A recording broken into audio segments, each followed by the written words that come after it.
পায়েল এক গ্লাস জল নিয়ে আসো তো। অফিস থেকে ফিরলাম, টায়ার্ড আমি। তুমি আমার জন্য এক গ্লাস জল আনতে পারবে না? তুমি কি বলতে চাও সারাদিন আমি বাড়িতে ফ্রি বসে থাকি? হ্যাঁ, আমিও বাড়ির কাজ করি, আর কাজের লোক নই আমি। পায়েল, পায়েল, পূজা, পূজা এক গ্লাস জল আনতে বলেছিলাম।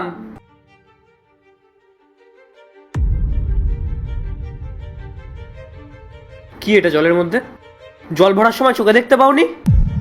যাও গিয়ে আরেক গ্লাস জল নিয়ে এসো।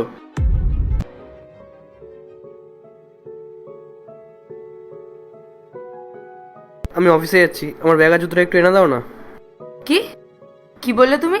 তুমি কি আমাকে তোমার বাড়ির কাজের লোক ভেবে রেখেছো নাকি, যে তুমি যখন যা অর্ডার দেবে আমি সেগুলো পালন করতে থাকবো? মানে তুমি এটা কি ধরনের কথা বলছো? আরে আরে আমরা একে অপরকে ভালোবাসি, আমরা একজন আরেকজনের কাজ করে দিতে পারবো না? আরে আমি তো আমার বউয়ের থেকেও তোমাকে উপরে রেখেছি। নিজের বউকে ছেড়ে আমি তোমাকে আপন করে নিয়েছি, আর তুমি আমার সঙ্গে এরকম ভাবে কথা বলছো? আর আমরা তো এরপরে বিয়েও করতে চলেছি। কি বিয়ে? তাও আবার তোমাকে?